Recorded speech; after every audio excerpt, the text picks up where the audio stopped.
Hi friends, if you're enjoying my videos, please hit the like button. It helps the YouTube algorithm notice me. Now sit back, relax, and enjoy the story. The ghosts of summer linger longest in places where they shouldn't. In the deep woods of the Meskwaki Reservation, where the canopy grows so thick that noon feels like dusk, those ghosts whisper through pine needles and scrape against bark with fingernails made of wind. I should have listened to them that summer of 2015. I should have turned back when the forest first went quiet. My name is Marcus Went Quiet, and I've spent most of my 32 years chasing the wild places that civilization forgot. There's something about untouched wilderness that calls to people like me. Something primal and honest that you can't find in the manicured parks where families spread their picnic blankets. Real wilderness doesn't care if you live or die. It doesn't pretend to be safe. That honesty had always appealed to me, until the day I learned that some honest things are better left alone. I've been friends with Joseph Whitecrow since college, where we'd bonded over our shared love of backcountry hiking and primitive camping. Joe was Meskwaki, what outsiders sometimes call Fox Tribe, and he'd grown up on the settlement in central Iowa. Unlike most tribal lands, theirs was never officially a reservation. His ancestors had bought the land back in the 1850s, making it sovereign territory that belonged entirely to his people. That distinction mattered more than I understood at the time. Joe had been inviting me to explore his family's land for years, but work and life kept getting in the way. When I finally took him up on the offer that July, I thought I was getting a special privilege, access to thousands of acres that most outsiders would never see. The settlement covered nearly 4,000 acres of rolling hills, dense forest, and winding creeks. Much of it remained untouched because, as Joe explained, his people preferred to leave certain areas undisturbed. There are places we just don't go, he told me as we loaded our packs that first morning, not because they're dangerous in any way you'd understand, but because some ground is meant to stay sacred.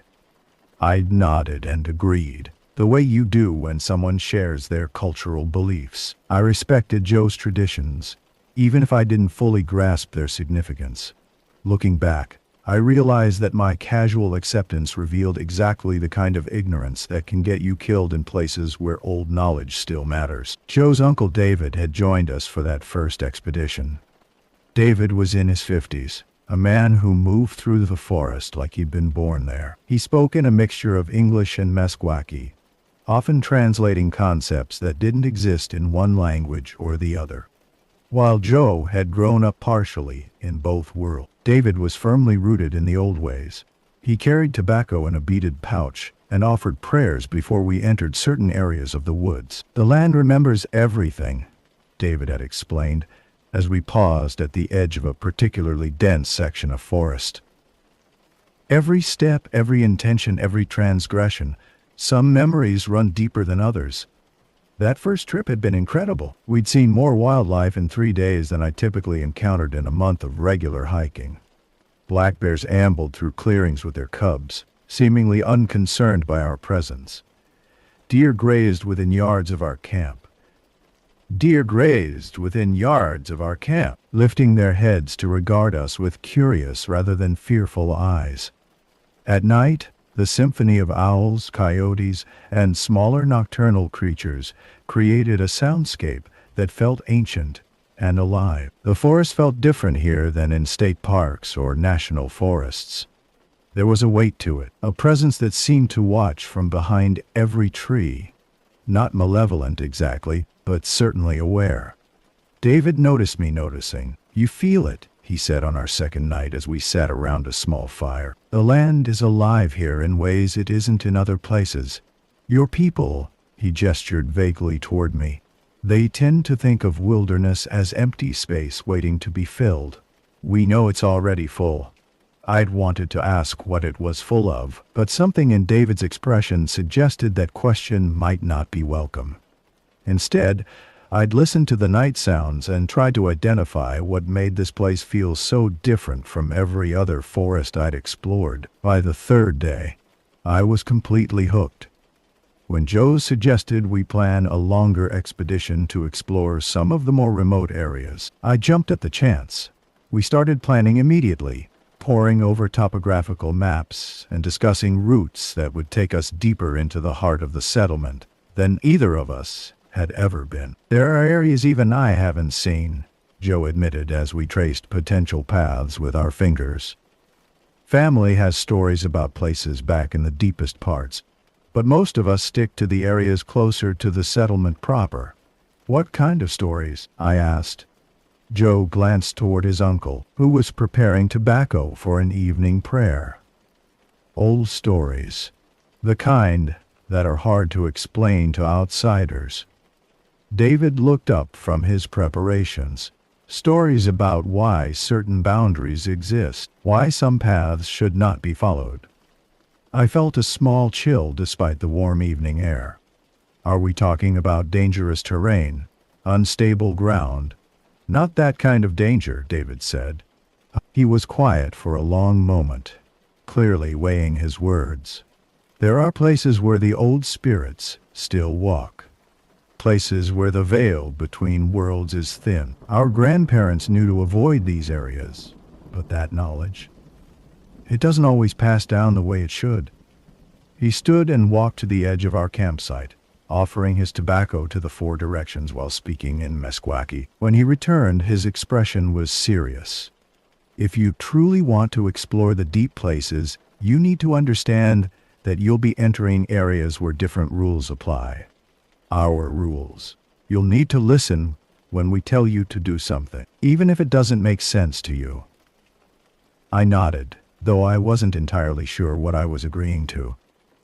The rational part of my mind dismissed talk of spirits and thin veils as cultural mythology. Interesting from an anthropological perspective, but not something I needed to worry about practically. The deeper part of me, the part that had felt the forest watching, wasn't quite so sure. We spent the rest of that evening planning our route for what would be a 4-day expedition into the most remote section of the settlement. Joe's maps showed an area of unbroken forest that stretched for miles, crossed by several creeks and dotted with small clearings. No trails were marked in that section. We'd be navigating by compass and topographical features alone. It'll be true wilderness travel, Joe said with excitement. The kind of exploration you can't do anywhere else anymore. As we packed our gear the next morning, David pulled me aside. His expression was more serious than I'd seen it. The deep woods are not like the places you've hiked before, he said quietly. If something feels wrong, if the forest goes quiet when it shouldn't, if you hear voices calling from places where no one should be, you listen to that feeling. And you listen to us. I assured him I would, though I wondered what exactly he thought we might encounter. Bears were the only real danger I could imagine.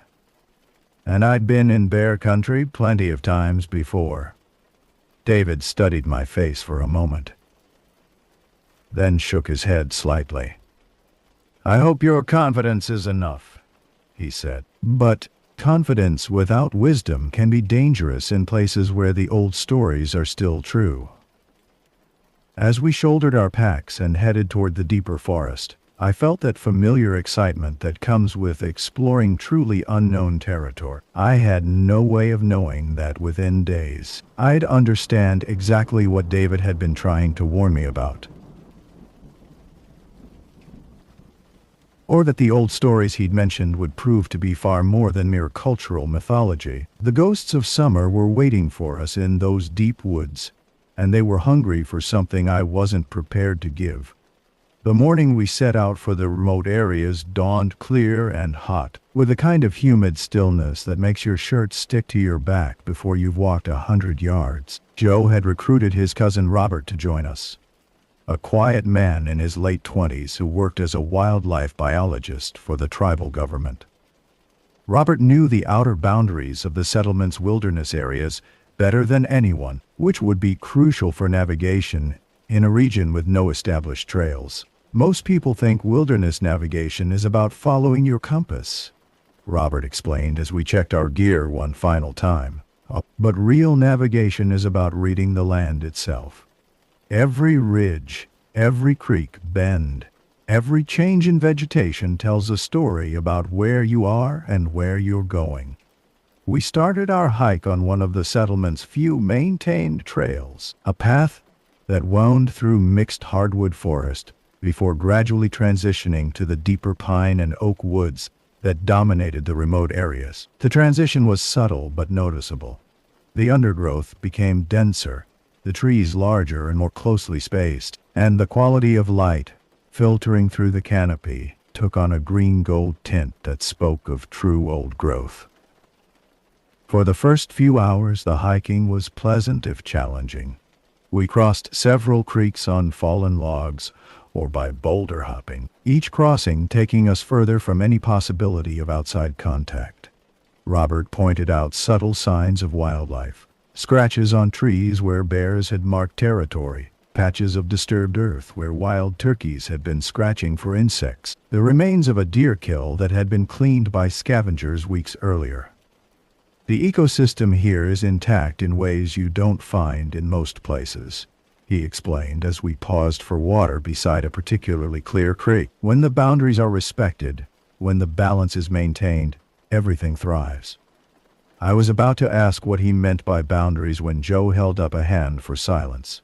We all froze, listening. In the distance, we could hear the crash of something large moving through the underbrush. Probably a deer startled by our presence, though it was impossible to be sure. Black bear, maybe, Robert said quietly. They're active during the day when it's this hot. Looking for water. We waited several minutes before continuing, giving whatever it was time to move away from our intended route. As we hiked, I noticed that both Joe and Robert seemed more alert than they had been earlier in the day. They paused frequently to listen and occasionally exchanged words in Meskwaki that they didn't translate for my benefit. By late afternoon, we'd covered nearly 8 miles and were well into the heart of the remote area. The forest here felt different from anything I'd experienced before. The trees were massive, white oaks and black walnuts that must have been growing for centuries. The understory was relatively open, creating cathedral-like spaces between the enormous trunks.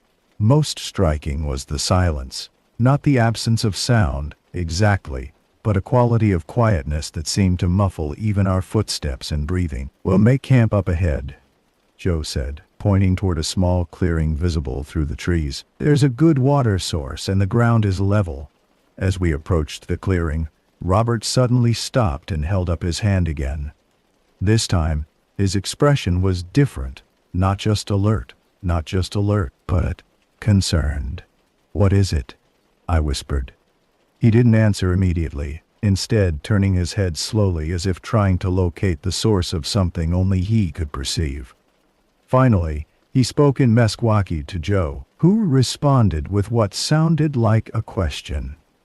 They had a brief, hushed conversation before Joe turned to me.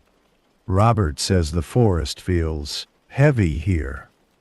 More than it should." "Heavy how?"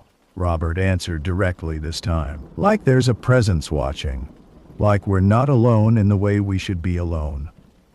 I looked around the clearing, which appeared completely normal to me. The early evening light slanted through the trees in golden shafts, illuminating a space that would make a perfect campsite. A small creek babbled along one edge, and the ground was carpeted with soft pine needles. If anything, it looked inviting. "Maybe we should camp somewhere else," Joe suggested, though he didn't sound entirely convinced. Robert shook his head.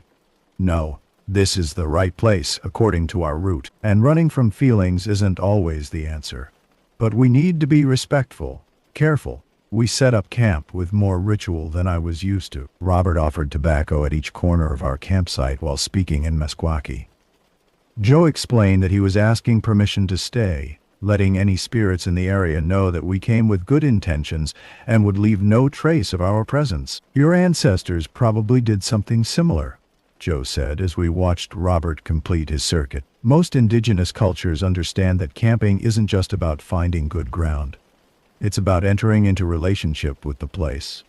As darkness fell, the strange quality of silence I'd noticed earlier became more pronounced. Normally, a forest at night is full of sounds. Owls calling, small animals rustling through the underbrush, the distant yip of coyotes. Here, those sounds felt muted, as if they were coming from very far away or through some kind of barrier. Is it always this quiet here? I asked as we sat around our small fire. Joe and Robert exchanged another look. No, Robert said simply. Usually, there's more life, more sound. What do you think it means? Could be a lot of things, Joe said, but his tone suggested he suspected something specific. Weather changes can affect animal behavior. So, can the presence of predators. Or other things, Robert added quietly. We turned in early, each of us retreating to our own thoughts along with our sleeping bags. I lay awake for a long time, listening to the strange quiet and trying to identify what exactly felt wrong about it. Eventually, exhaustion won out, and I drifted into an uneasy sleep. I woke sometime in the small hours of the morning to absolute silence, not the muffled quiet of earlier, but a complete absence of sound that felt unnatural and oppressive. I lay still, straining to hear something, anything, that would indicate the normal life of a forest at night. Nothing. After several minutes, I heard movement from one of the other sleeping bags. Joe's voice came as a barely audible whisper. You awake? Yeah.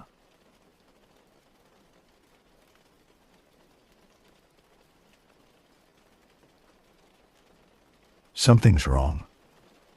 Robert's been up for an hour. Says he can't shake the feeling that we're being watched. I unzipped my bag as quietly as possible and crawled toward where Robert was sitting at the edge of our camp, staring into the darkness beyond our dying fire. How long has it been this quiet? I whispered. About 2 hours, he replied without taking his eyes off the tree line. It's like every living thing for miles just stopped existing. We sat in silence for several more minutes before Joe joined us. None of us spoke for what felt like a very long time. Finally, Robert stood and began gathering his things. We need to move camp, he said quietly. This isn't normal, and it's not safe. It's the middle of the night, I protested.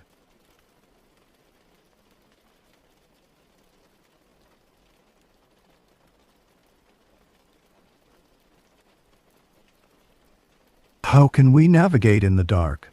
Better than staying here, Joe said, already rolling up his sleeping bag. Robert knows what he's talking about. It took us less than 30 minutes to break camp and shoulder our packs. Robert led us by moonlight through the forest, moving with a confidence that amazed me given the difficult terrain and lack of visibility. We walked for nearly 2 hours before he finally called a halt in another small clearing, this one bisected by a larger creek. Here, he said simply. This feels right. As if to confirm his assessment, the normal sounds of a forest at night gradually began to return as we set up our second camp. Owls called from the darkness. Something small rustled through the undergrowth nearby, and the creek provided a constant, reassuring murmur of moving water. What was that about? I asked once we were settled again. Robert was quiet for a long moment. There are places in these woods where the old spirits still walk, he said finally. Places where the boundary between worlds is thin. Most of the time, they don't pay attention to people passing through. But sometimes what? Sometimes they do pay attention. And when that happens, it's better to be somewhere else. I wanted to ask more questions, but something in Robert's tone suggested the conversation was over. As I settled back into my sleeping bag, I found myself wondering what exactly we'd encountered back in that first clearing, and whether it was still watching us from the darkness. The forest around our new camp remained alive with sound throughout the rest of the night, and I eventually managed to fall back asleep. But my dreams were filled with the memory of that absolute silence, and the feeling that something vast and hungry had been considering us from the darkness just beyond our fire's light. When morning came, I was almost surprised to find that the world looked normal again. Dawn broke gray and humid, with low clouds that seemed to press down on the forest canopy like a wool blanket. We'd all slept poorly after our midnight relocation, and breakfast was a subdued affair of instant coffee and energy bars eaten without much conversation. The events of the previous night felt surreal in daylight, easy to rationalize as overreaction to unfamiliar surroundings. "So what's the plan for today?" I asked, as we studied Robert's topographical map. "There's an area about 5 miles northeast that none of us have ever explored," Joe said, pointing to a section of the map marked only with elevation lines and creek beds. "Family stories suggest it's been untouched for generations." Robert nodded, though I noticed he seemed less enthusiastic than he had been the day before. "It's rough terrain, dense forest, several steep ravines.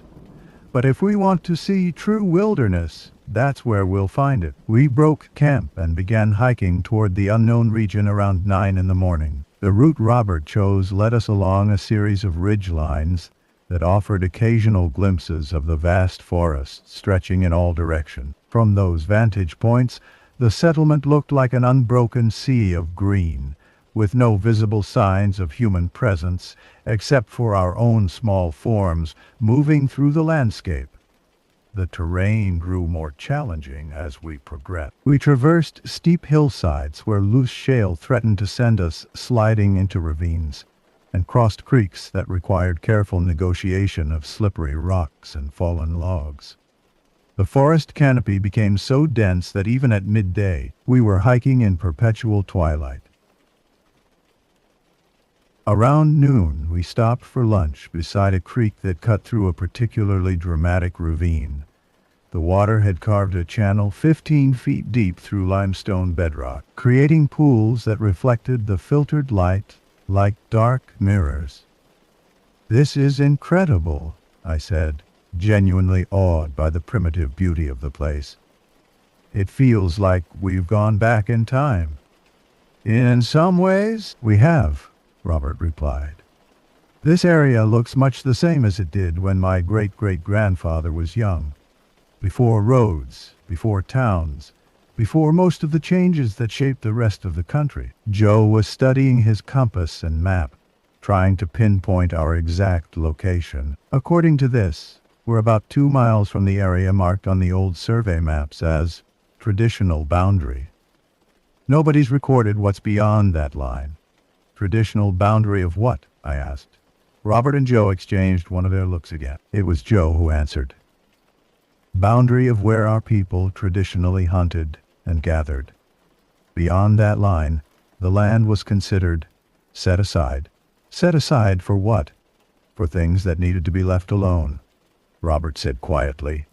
After lunch, we continued northeast, following deer trails when we could find them and bushwhacking when we couldn't. The forest grew even denser, and I noticed that the variety of wildlife sounds I'd grown accustomed to over the past 2 days was gradually diminishing. Not disappearing entirely, but becoming more sparse and distant. Around 3 in the afternoon, we crested a ridge and found ourselves looking down into a valley unlike anything we'd seen so far. The forest there was dominated by enormous white pines, their trunks so massive that it would have taken 4 people holding hands to encircle them. Between the trees, the undergrowth was surprisingly sparse, creating an almost park-like setting that stretched as far as we could see. Now, that's something, Joe breathed. We made our way down into the valley, drawn by the cathedral-like quality of the ancient pine forest. Walking among those giants felt like entering a natural temple, with shafts of golden light penetrating the canopy like stained glass windows. The silence here was different from what we'd experienced the night before. Not oppressive, but profound and peaceful. "These trees have to be 300 years old," Robert said in a hushed voice. "Maybe older." I was running my hand along the deeply grooved bark of one massive pine when Robert suddenly stopped walking. His head was cocked to one side, listening intently. "What is it?" Joe asked. "You don't hear that?" We all stood motionless. "You don't hear that?" Straining to detect whatever Robert had noticed. For several seconds I heard nothing except the whisper of wind through pine needles high above. Then, faintly, I caught it. A sound that might have been a voice calling from somewhere deeper in the forest.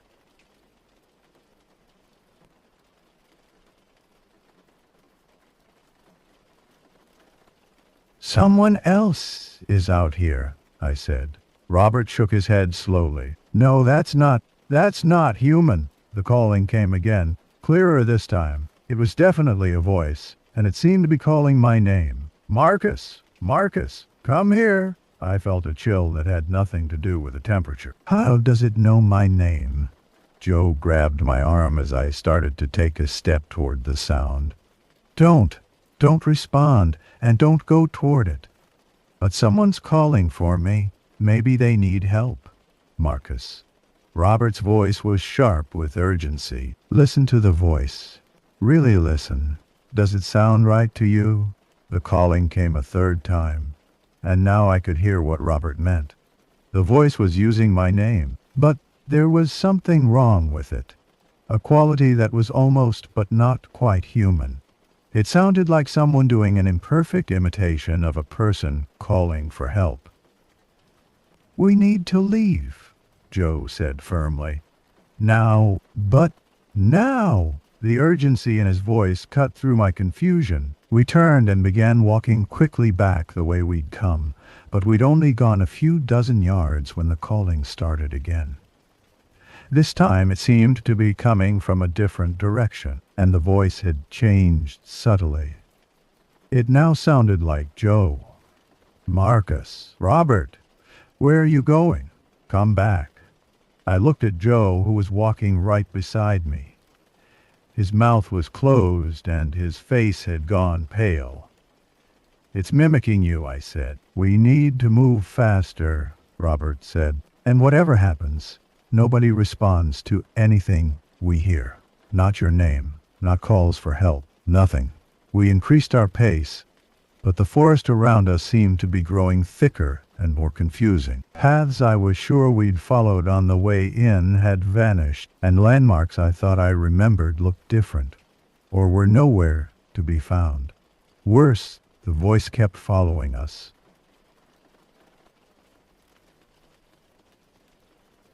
Sometimes calling my name.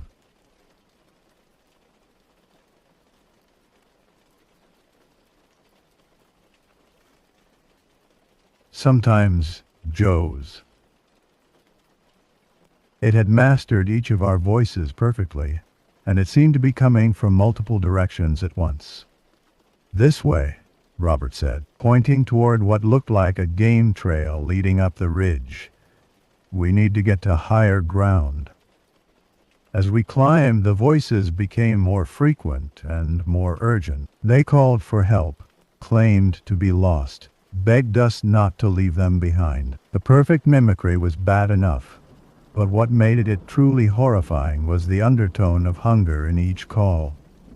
As if whatever was making these sounds was barely containing its excitement at the prospect of luring us closer. We'd been climbing for perhaps 20 minutes when the forest around us suddenly went completely silent. Not the muffled quiet we'd experienced before, but the absolute silence of a place where nothing lived and nothing moved. Even our own footsteps seemed to make no sound. "Jesus," I whispered, then immediately regretted speaking. when the silence swallowed my words without even an echo. In that profound quiet, we heard something that made all of us freeze in terror. It was the sound of something large moving through the underbrush. Not the normal crashings of a deer or bear, but the deliberate, measured movement of something that was trying to be quiet, but was too large to succeed completely. And it was getting closer. Robert signaled for us to move, and we began what could only be described as a controlled retreat up the ridge. The sounds of pursuit followed us, always just beyond the range of visibility, always just quiet enough that we couldn't be sure exactly what we were hearing. When we finally crested the ridge, I looked back into the valley of ancient pines and saw something that I still have trouble believing. There was a figure standing among the trees, tall and thin, and somehow wrong in proportions that hurt to look at directly. It was too far away to make out detail, but close enough that I could see it watching us with what seemed like infinite patience. "Don't look at it," Robert said sharply. "Keep moving." We descended the far side of the ridge at a pace that bordered on recklessness, sliding down loose scree and jumping over obstacles that should have required careful navigation. Behind us, the calls started again, our own voices, begging us to come back, to not leave whatever was calling alone in the forest. It wasn't until we'd put several miles between ourselves and that valley that the normal sounds of the forest began to return. When they did, we finally allowed ourselves to slow down and catch our breath. "What the hell was that?" I gasped. Robert was silent for a long moment, his hands shaking slightly as he checked our position on the map.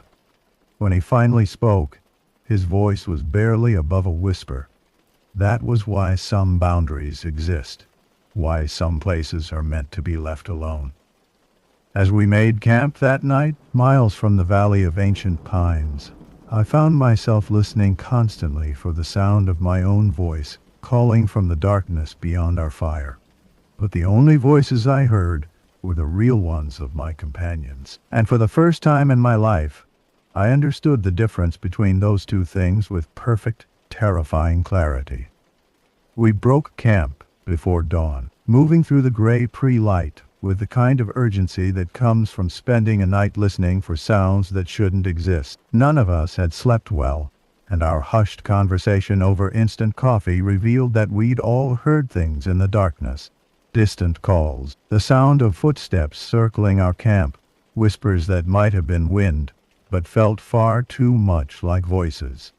"We need to head south," Robert said, studying his compass and topographical map. "Get back toward the settlement proper." "Agreed," Joe said immediately. "We've seen enough of the deep country." I wanted to argue. Part of me was still curious about what we'd encountered, still trying to rationalize it as some kind of natural phenomenon. But the memory of that figure in the valley, and the perfect mimicry of our voices, made my stomach clench with a fear I'd never experienced before. Whatever was back there, I had no desire to meet it again. We'd been hiking south for about 2 hours when Robert suddenly stopped and held up his hand for silence. We'd been walking along a ridge line that offered good visibility, and from our position we could see for miles in most directions. "What is it?" Joe whispered. Robert pointed toward a section of forest below us and to the east. At first, I didn't see anything unusual, just trees and undergrowth that looked the same as everything else we'd been walking through. Then Robert handed me his binoculars, and I saw what had caught his attention. Hanging from the branches of several trees were what looked like small wooden structures. They were roughly crafted, appearing to be made from sticks and twigs bound together with what might have been sinew or plant fiber. Each structure was slightly different, but they all had the same basic form, a framework that reminded me of a simplified human figure, arms outstretched. "What are those?" I asked, handing the binoculars to Joe. "Boundary markers," Robert said grimly. "We crossed into territory we shouldn't have." Joe studied the markers through the binoculars. then lowered them with a troubled expression. "I've heard about these, but I've never seen them. Grandfather used to tell stories." "What kind of stories?" It was Robert who answered. "Stories about areas that were set aside, places where certain things were allowed to exist without human interference. The markers warned people to stay away." "Warn them away from what?" "From becoming food," Joe said quietly. We stood on that ridge for several more minutes, studying a line of markers and trying to understand what they meant for our situation. The wooden figures marked a clear boundary that stretched as far as we could see in both directions, following the contours of the landscape in a way that suggested they'd been placed with careful consideration of the terrain. "So we crossed this boundary yesterday," I said. "When we went into that valley." "Yes," Robert confirmed. Which means we were in its territory when it found us." "Its territory?" Robert was quiet for a long moment, clearly weighing how much to explain. Finally, he spoke in a voice so low I had to strain to hear him. "Wendigo territory. A place where something that was once human, but is no longer human, makes its home. The markers warn people away because crossing that boundary means you're no longer under the protection of normal laws, natural or spiritual." The word hit me like a physical blow. I'd heard of Wendigos. Of course, most people familiar with Native American folklore had encountered the stories. But I'd always thought of them as mythology, cautionary tales meant to teach moral lessons rather than literal descriptions of something that might actually exist. "You're talking about the cannibal creature from the legends," I said, trying to keep my voice steady. "I'm talking about what happens when a human being gives in to the worst parts of their nature," Robert replied. "When hunger and greed and selfishness consume everything else that makes them human. What's left isn't human anymore. But it remembers enough about being human to mimic our voices, to call our names, to lure us into places where it can feed." Joe nodded slowly. "The stories say they can read thoughts, at least enough to know who you care about, what voices would make you respond. That's how it knew your name, Marcus. It was listening to our thoughts." A cold realization washed over me. "It's still following us, isn't it?" Neither of them answered immediately, but their expressions told me everything I needed to know. We resumed our hike south with a new urgency, no longer just retreating from an area that felt uncomfortable, but actively trying to escape something that was hunting us. The next few hours passed in a blur of steep descents and creek crossing. Robert navigated with the skill of someone who'd spent his entire life in these woods, but even he seemed uncertain at times about which path would lead us most quickly to safety. The forest around us felt different now, not just wild, but actively hostile. Every shadow seemed to hide a watching presence, and every sound made us freeze and listen for signs of pursuit. Around midday we heard it again. My voice, calling from somewhere behind us, claiming to be lost and asking for help. This time none of us even considered responding. We just kept walking, trying to ignore the perfect mimicry and the desperate, hungry undertone that made our skin crawl. "How long will it follow us?" I asked during a brief rest beside a creek. "Until we cross back into protected territory," Robert said. "The boundary markers we saw aren't just warnings, they're also barriers, sacred boundaries that certain things can't or won't cross. But we're already past the markers. Those were the outer markers. There are others, inner boundaries closer to the settlement proper where stronger protections exist." We continued south, and as the afternoon wore on, I began to notice changes in the forest around us. The trees were smaller and more varied, the undergrowth less dense.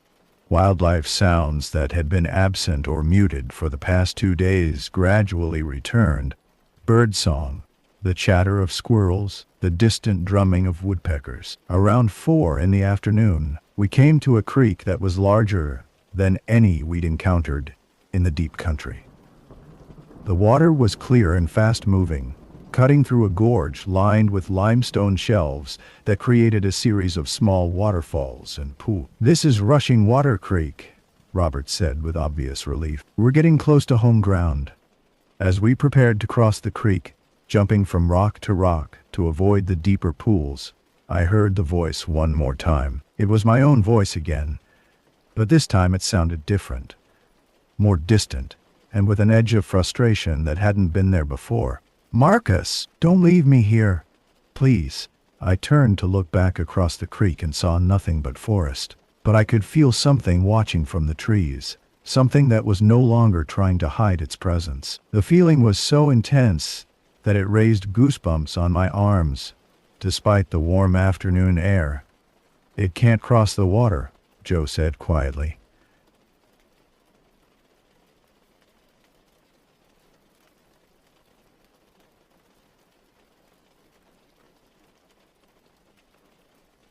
Sacred boundary. Some things about the old stories are absolutely literal. We finished crossing the creek and continued south, but I kept looking back over my shoulder. For the next hour, I had the distinct feeling that something was pacing us on the far side of the water, staying just out of sight, but never giving up its pursuit. It wasn't until we put several more miles between ourselves and Rushing Water Creek that the feeling of being watched finally began to fade. By evening, when we made camp in a familiar area, only a few miles from the settlement proper, the forest felt normal again, wild and alive, but not malevolent. "Tomorrow, we'll be back," Joe said as we sat around our campfire, the first fire that had felt truly safe since we'd entered the deep country. "Good," I said, and meant it. "I've had enough wilderness for a while." Robert was staring into the flames with a thoughtful expression. "The important thing is that you understand what happened," he said. "You need to know why some boundaries exist. You need to know why some boundaries exist. Why some old knowledge matters even in the modern world." "I understand," I said, though I wasn't sure I understood anything except that I'd been terrified in ways I'd never imagined possible. "Do you?" Robert asked. "Because the hardest part isn't acknowledging that things like this exist. The hardest part is living with the knowledge that they're still out there, still hungry, still waiting for the next person who doesn't believe in boundaries." As I lay in my sleeping bag that night, listening to the normal sounds of a healthy forest, I thought about what Robert had said. The knowledge that something like a Wendigo could exist, could be real and present and actively hunting, changed everything about how I understood the world. It meant that some of the old stories weren't just stories, and that some warnings weren't just superstition. It meant that there were still places where ancient rules applied, and ancient hungers waited for the foolish or the unwary. I slept badly that night, but for the first time in days, my dreams weren't filled with the sound of my own voice calling from the darkness. We reached the settlement just after noon the following day, emerging from the forest into the familiar landscape of houses and roads that marked the return to human civilization. The transition felt jarring after 5 days in the deep wilderness. The geometric lines of buildings and the sound of vehicles seemed almost alien compared to the organic curves and natural sounds we'd grown accustomed to. Joe's grandmother, Eleanor, was waiting for us on the porch of the family home when we arrived. She was a small woman in her 70s, but there was nothing frail about the way she studied us as we approached. Her dark eyes moved from face to face, reading something in our expressions that made her nod slowly. "You went to the old places," she said. It wasn't a question. "Yes, grandmother," Joe replied. "We went further than we should have." Eleanor gestured for us to sit on the porch steps while she remained in her rocking chair. Without being asked, Robert began to tell her what we'd experienced, speaking in a mixture of English and Meskwaki. I caught enough of the English portions to follow the general narrative. The strange silence, the voice mimicry, the feeling of being pursued, the boundary markers. When Robert finished his account, when Robert Roberts, why, Eleanor was quiet for a long time. She rocked slowly in her chair, her gaze fixed on something in the distance. Finally, she spoke. My grandfather told me stories about that place, she said. About what lives there, and why it must be left alone. I hoped those stories would stay stories, but I knew better. What did your grandfather tell you? I asked. Eleanor studied me carefully before answering. He told me about a man who went into the deep woods during a harsh winter when food was scarce and people were dying. This man became lost, became desperate, became something other than human when he chose survival over everything else that matters. She paused, seeming to choose her words carefully. The old ones knew that some choices change you in ways that can't be undone. When you cross certain lines, you become something that can never cross back. The boundary markers aren't just warnings, they're containment. They keep what shouldn't be free from spreading beyond where it belongs. But why don't more people know about this? I asked. Why isn't it common knowledge? Eleanor's expression became sad. Because most people wouldn't believe it, and those who would believe it might try to do something about it. Some things are better left contained than confronted. Over the next few hours, as we unpacked our gear and settled back into normal life, I found myself struggling with the implications of what we'd experienced. The rational part of my mind kept trying to find alternative explanations. Hallucinations brought on by stress and exhaustion, some kind of elaborate prank, misidentification of natural phenomena. But the deeper I thought about it, the less those explanations made sense. The voice mimicry had been too perfect, the sense of presence too strong, the boundary markers too real and substantial. Whatever we'd encountered in those woods was not a product of imagination or misperception. It was something that existed independently of our belief in it. Something that operated according to rules I was only beginning to understand. That evening, David joined us for dinner and listened to our account with the gravity of someone who'd heard similar stories before. When we finished, he nodded thoughtfully. You're not the first to encounter the old hunger, he said. And you won't be the last. The important thing is that you listened when you needed to listen, and you left when you needed to leave. How do you live with knowing something like that exists? I asked. The same way our ancestors lived with knowing it exists, David replied, with respect for boundaries, with understanding that some places are not meant for human beings, and with the knowledge that the old stories contain more truth than most people want to acknowledge. But doesn't it make you afraid? Knowing that something like that is out there? David was quiet for a moment. Fear is useful when it keeps you alive and teaches you respect, he said finally. But fear that paralyzes you or makes you deny reality is dangerous. The Wendigo exists whether we acknowledge it or not. Our choice is whether to live in wisdom or in ignorance. I stayed at the settlement for 2 more days, needing time to process what had happened before returning to my normal life. During those days, I had several more conversations with Eleanor, David, and other tribal elders who were willing to share their knowledge. What emerged was a picture of a world far more complex and dangerous than I'd ever imagined. A world where ancient realities still existed alongside modern life, where old knowledge remained relevant and necessary. The elders spoke of other entities and phenomena that most people dismissed as folklore.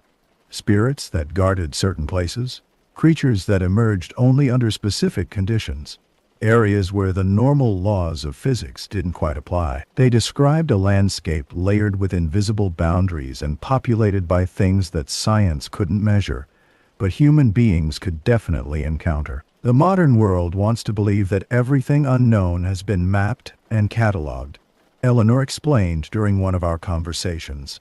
But knowledge isn't the same as understanding, and understanding isn't the same as wisdom. Some realities can only be approached with humility and respect. When I finally left the settlement and returned to my regular life, I carried with me a burden I hadn't expected. The weight of knowledge that most people didn't share and wouldn't believe if I tried to share it. I found myself constantly aware of how much was hidden just beneath the surface of ordinary experience. How many layers of reality most people never suspected existed. In the months that followed, I tried several times to return to the kind of wilderness hiking I'd always enjoyed. But something had changed in my relationship with wild places. I couldn't shake the awareness that some forests held more than trees and wildlife, that some silences meant more than the absence of sound, that some boundaries existed for reasons more important than legal or administrative convenience. I still hike, but now I research the areas I visit more carefully. I pay attention to local folklore and listen when indigenous people share knowledge about their traditional territories. I've learned to recognize the signs that indicate when a place should be approached with special caution or avoided entirely. Most importantly, I've learned that the absence of scientific explanation doesn't mean the absence of reality. The world is far stranger and more dangerous than most of us want to acknowledge. And some of that strangeness has been contained rather than eliminated by the boundaries our ancestors established. 6 months after our expedition to the deep country, Joe called to tell me that the boundary markers we'd seen had been renewed. Tribal elders had visited the area and replaced the old wooden figures with new ones, strengthening the warnings for anyone who might venture into that territory. "It's still there," Joe said simply. "Still hungry, still waiting. But the boundaries hold." I understood what he was telling me. The Wendigo hadn't been defeated or driven away. Such things apparently couldn't be defeated in any conventional sense. But it had been contained, held in place by traditions and knowledge that stretched back generations, kept from spreading beyond its designated territory by people who understood the necessity of certain boundaries. That conversation reinforced something the elders had tried to teach me during my stay at the settlement. That some problems can't be solved, only managed. Some realities can't be changed, only acknowledged and respected. And some knowledge carries with it the responsibility to help maintain the barriers that keep dangerous things in their proper places. I've never returned to the deep country of the Meskwaki settlement, and I never will. But I think about it often, about the ancient pines and the profound silence, about the voice that called my name with perfect mimicry and hungry intent, about the boundary markers that stand between civilization and something that should never be allowed to join it. Sometimes, late at night, when the wind is moving through the trees outside my house, I listen carefully to make sure the voices I hear are just the voices of wind and leaves. Because now I know the difference between sounds that belong to the natural world and sounds that belong to something else entirely. And I know that somewhere in the deep woods, beyond markers that warn away the living, something that was once human, but is human, no longer still watches and waits and calls the names of those who venture too close to places where old hungers never die. The ghosts of summer linger longest in places where they shouldn't.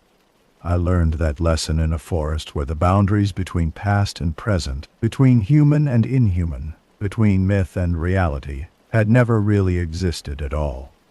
And I learned that some knowledge changes you in ways you can never undo, making you a guardian of truths that most people are better off never knowing.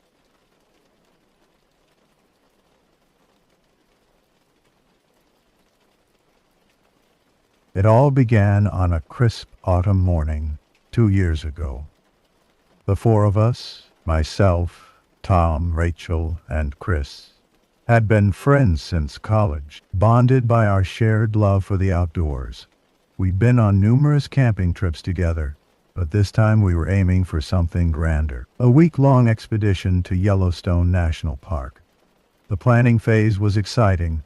We spent countless evenings huddled around my dining room table, poring over maps, guidebooks, and online forums. Tom, always the organizer, created a detailed spreadsheet of our itinerary, gear list, and budget. Rachel, our resident biologist, was particularly thrilled about the prospect of seeing the park's diverse wildlife. Chris, the adventurous one, kept pushing for us to explore some of the less traveled areas of the park. As for me, I was just happy to be going on this trip with my closest friends. Life had been hectic lately with work and family commitments, and I was looking forward to disconnecting from the digital world and reconnecting with nature. We decided to drive from our hometown in Colorado, making it a road trip within a trip. The journey itself was memorable, filled with sing-alongs to 80s rock ballads, heated debates about the best trail mix combinations, and stops at quirky roadside attractions. Arriving at Yellowstone was like entering another world. The sheer scale of the place was overwhelming. We entered through the east entrance, and almost immediately, we spotted a herd of bison grazing peacefully near the road. Rachel was in her element, rattling off facts about the animal's behavior and the park's ecosystem. Our first couple of days went exactly as planned. We set up camp at Bridge Bay Campground, which would serve as our base for exploring the southern part of the park. The campground was bustling with other visitors, creating a festive atmosphere. We spent our evenings exchanging stories with fellow campers from all over the world. During the day, we hit all the major attractions. Old Faithful was as impressive as we'd imagined, erupting with clockwork precision. The Grand Prismatic Spring left us in awe with its otherworldly colors. We hiked around the Grand Canyon of the Yellowstone, marveling at the thunderous waterfalls and the golden hues of the canyon walls. But it wasn't all sightseeing. We also had our share of small adventures. On our third day, while hiking near Mud Volcano, we had a close encounter with a young grizzly bear. We remembered our wilderness training: stay calm, make noise, and slowly back away. The bear seemed more curious than aggressive, and after a tense few minutes, it ambled off into the bushes. The experience left us exhilarated but also more cautious. As we moved into the second half of our trip, we decided to be more spontaneous. We left Bridge Bay and headed north, planning to find campsites as we went along. This decision would lead us to the unforgettable events that would conclude our trip. We spent a day exploring the Lamar Valley, often called America's Serengeti due to its abundant wildlife. We saw wolves in the distance, watched playful river otters, and even spotted a majestic elk. The vastness of the valley, with its sweeping vistas and diverse ecosystems, made us feel small in the grand scheme of nature. That night, we camped at Slough Creek Campground. The stars were incredible, with the Milky Way stretching across the sky in a dazzling display. We stayed up late, identifying constellations and sharing our hopes and dreams for the future. The next day, we decided to venture off the beaten path a bit. Chris had heard about some lesser-known geothermal features in a more remote area of the park. We spent the day hiking, marveling at bubbling mud pots and steaming fumaroles that few tourists ever see. As evening approached, we realized we had strayed quite far from any designated campgrounds. We weren't worried at first. We had our gear, and backcountry camping is allowed in Yellowstone with proper permits, which we had obtained as a precaution. However, as darkness fell, an uneasy feeling began to settle over us. The landscape seemed different in the twilight, less welcoming. We drove for what felt like hours, looking for a suitable place to camp, or a way back to more populated areas. It was well past midnight when we finally came across a clearing that looked like it had been used for camping before. There were a few stone fire rings scattered around, and the ground was relatively flat. Exhausted and out of options, we decided to set up camp there. Setting up the tent in the dark was a challenge.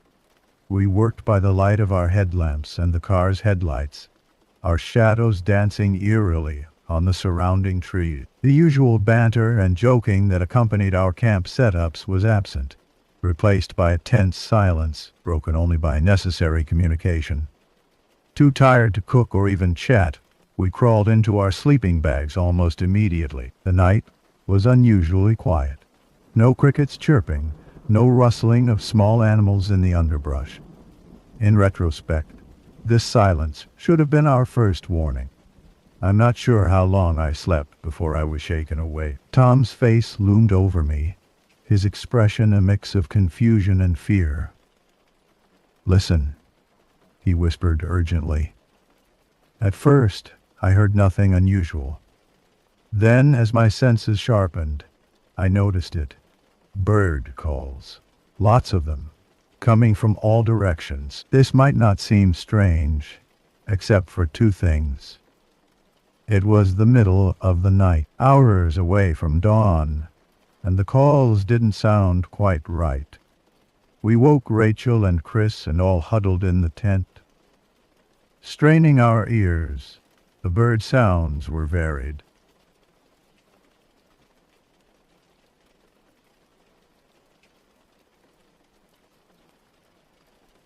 Some sounded like owls, others like songbirds, but the timing and rhythm were off. They seemed to be coming closer, then receding, almost like signals. Rachel, with her biology background, was the first to verbalize what we were all thinking. Those aren't birds, at least not all of them. The realization sent a chill down my spine. If they weren't birds, what were they? And more importantly, who was making these sounds? We decided to investigate, more out of a need to do something than any real hope of understanding what was happening. Quietly, we unzipped the tent and stepped out into the clearing. The night was clear and cold, the moon casting an ethereal glow over the landscape. We huddled next to our car, using it as a shield and a potential quick escape. The bird calls had stopped as soon as we exited the tent, leaving an eerie silence in their wake. We stood there for what felt like hours, but was probably only a few minutes, our eyes straining to penetrate the darkness at the edge of the clearing. That's when we saw them, movements in the shadows, just at the tree line. At first I thought my eyes were playing tricks on me, but then I heard Chris's sharp intake of breath, and knew he had seen it too. The shapes were humanoid, but moved with an unnatural fluidity. They seemed to flit from tree to tree, always just at the edge of visibility. I couldn't make out any details, but the wrongness of their movement made my heart race. We didn't need to discuss our next move. As if triggered by some unspoken signal, we all scrambled for the car doors. I fumbled with the keys, my hands shaking so badly I could barely get them into the ignition. As the engine roared to life and the headlights illuminated the clearing, we saw them clearly for the first time. Two figures stood at the edge of the woods, and the sight of them is forever etched in my memory. They were human in shape, but that's where the similarity ended. Their bodies were gaunt, almost skeletal, and covered in what looked like layers of mud and leaves. But it was their eyes that truly terrified me. They reflected the light like an animal's, glowing an eerie yellow in the beam of the headlight. I slammed the car into reverse, then drive, and we tore out of the clearing as fast as we dared on the rough road. In the rearview mirror I caught a glimpse of more figures emerging from the woods, moving with that same unsettling grace. We drove through the night, not daring to stop until we reached a main road. As the first light of dawn broke, we found ourselves at the park's west entrance. We were safe, but shaken to our core. We reported our experience to the park rangers, who listened politely but skeptically. They assured us they would investigate, but warned us that many things could look strange in the dark woods at night. We knew what we had seen was more than a trick of the light or an overactive imagination, but we also knew how unbelievable our story sounded. The experience changed us, both individually and as a group. Tom became obsessed with researching unexplained phenomena in national parks. Rachel threw herself into studying nocturnal animals and their behaviors, as if trying to find a scientific explanation for what we had encountered. Chris, ironically, became more cautious in his adventures, always making sure to stay on marked trails and populated areas.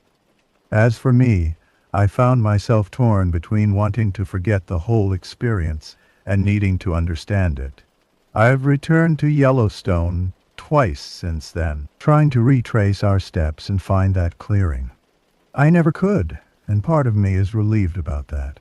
We still get together regularly, the four of us, but our camping trips are less frequent, and always to well-populated, well-lit campgrounds. We've tried to make sense of what happened that night, coming up with theories ranging from the plausible, an unknown indigenous tribe or a group of extreme survivalists, to the fantastic, supernatural beings or some kind of government element. The truth is, we'll probably never know exactly what we encountered in that remote corner of Yellowstone, but the experience taught us a valuable lesson about respecting the unknown and the importance of staying vigilant, even in seemingly safe environments. Yellowstone remains a place of incredible beauty and wonder, but for us, it also holds a mystery that continues to haunt our dreams and fuel our conversation. It's a reminder that even in our modern, mapped, and GPS-tracked world, there are still mysteries out there waiting in the dark corners of the wilderness.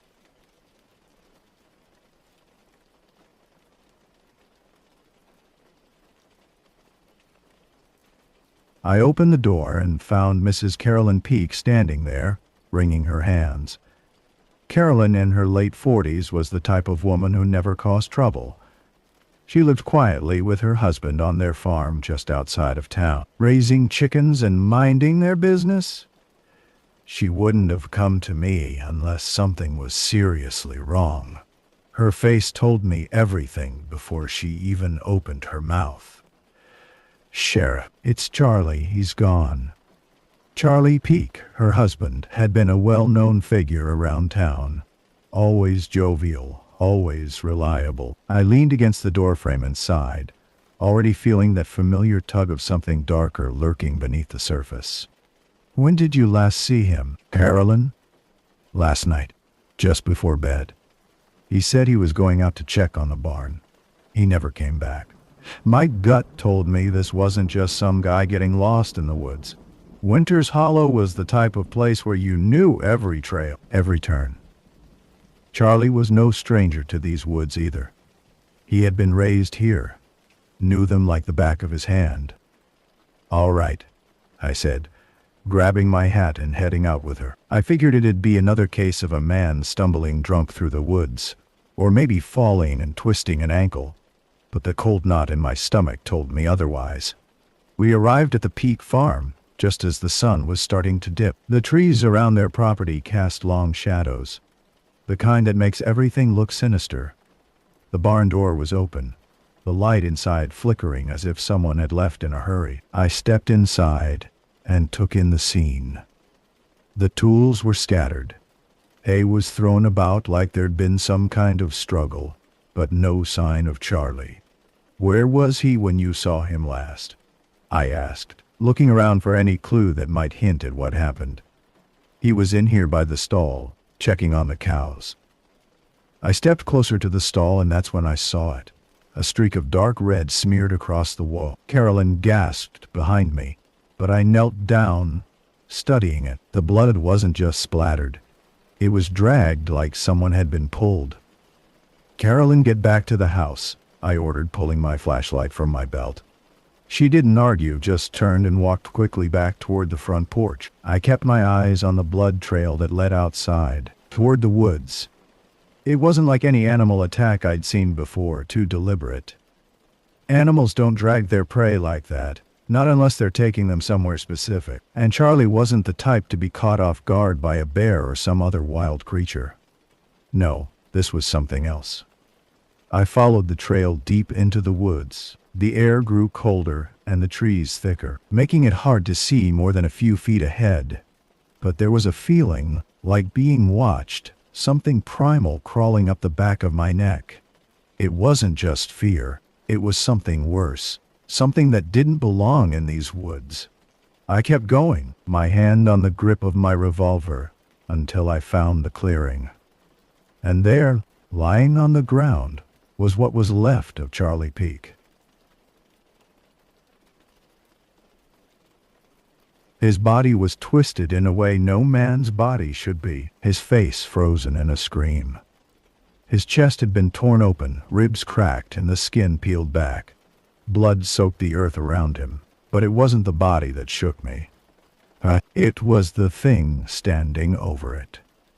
At first I thought it was a man, tall, gaunt, and pale, its eyes reflecting the light of my flashlight like an animal. But no man had legs like that. Long, spindly things bent backwards, making it look like a spider as it crouched. Its face, though, was the worst. Hollowed-out eyes. Skin pulled so tight you could see every bone underneath. It stared at me unblinking, and then smiled, revealing rows of teeth, too sharp, too jagged. I don't know how long I stood there, frozen, staring at it while it stared at me. Then it turned, its long limbs carrying it effortlessly into the woods, vanishing into the darkness. I barely registered the sound of Carolyn's voice calling my name in the distance. I holstered my gun and ran back toward the farm, telling myself not to look back. I didn't need to. I could feel it was gone. The coroner didn't know what to make of Charlie's body. There wasn't enough left to get any real answers, and the story I gave wasn't enough to explain it either. I said it was an animal attack.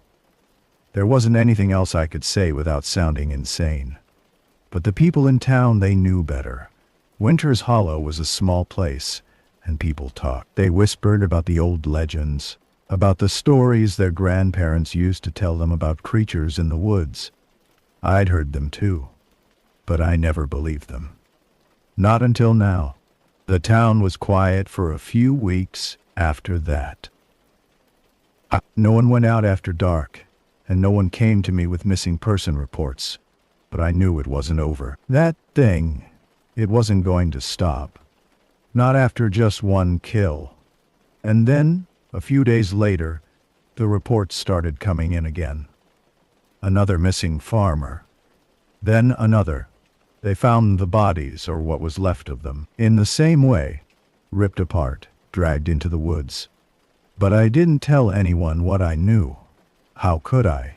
They'd lock me up, throw me in some padded room and call it delusion. I couldn't stop it, but I could try to keep people away, try to warn them without telling them the truth. But deep down I knew it was pointless. That thing in the woods wasn't just hunting for sport. It was hunting because it was hungry, and it was going to keep coming back. I left Winter's Hollow not long after that, moved across the state to some small town where no one knew my name, where I could forget about what I'd seen. But there are nights when I still hear that soft knock on my door. There are nights when I know, deep in my bones, that it's found me again. As the days passed, the weight of what I'd seen in those woods pressed down on me like a physical thing. I tried to go about my duties as sheriff, to maintain some semblance of normalcy, but it was a losing battle. Every time I closed my eyes, I saw that creature's face, its inhuman smile, those rows of jagged teeth. The townspeople noticed the change in me. How could they not? I was jumpy, irritable, my eyes constantly darting to the shadows, as if expecting that thing to leap out at any moment. Some folks attributed it to the stress of Charlie's death, others to the mounting pressure of the unsolved disappearances. If only they knew the truth. I started drinking more heavily than I ever had before. It was the only way I could get any sleep at night. But even in my alcohol-induced haze, the nightmares found me. I'd wake up in a cold sweat, My sheets tangled around me, the echo of that creature's inhuman screech ringing in my ears. As the body count rose, so did the tension in Winter's Hollow. People were scared, and they looked to me for answers, for protection. But how could I protect them from something I could barely comprehend myself? I increased patrols, enforced a strict curfew, but deep down, I knew it was all for show. If that thing wanted to hunt, no amount of manpower or firepower was going to stop it. I started doing my own research, digging into the town's history, looking for any mention of similar occurrences in the past. What I found chilled me to the bone. Every few decades there were reports of strange disappearances, bodies found mutilated in the woods. The details were always vague, often dismissed as animal attacks or the work of some deranged killer passing through. But I knew better now. This thing, whatever it was, had been here for a long time. One night, about a month after Charlie's death, I was sitting in my office, a half-empty bottle of whiskey on my desk, when I heard a commotion outside. I grabbed my gun and rushed out to find a crowd gathered in the town square.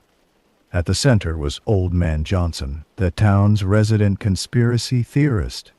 He was waving a weathered book above his head, his eyes wild with a mixture of fear and excitement. "I told you," he was shouting. "I told you all. It's the Wendigo. It's come back to hunt us again." I pushed through the crowd, my heart pounding. "What are you talking about, Johnson?" I demanded. He thrust the book at me. It was an old journal, its pages yellow with age. "It's all in here, Sheriff. My great-grandfather's journal. He wrote about it, about the creature that hunts in these woods. The Wendigo, a spirit of hunger that possesses men and turns them into monsters. It comes every few generations when the winters are harsh and food is scarce."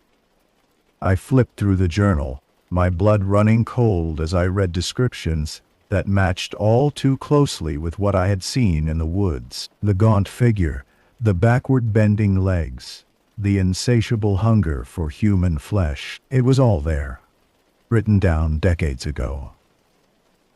The crowd was getting restless, fear and anger mixing in equal measure. Some were calling for a hunting party to go into the woods and kill the beast. Others wanted to abandon the town altogether.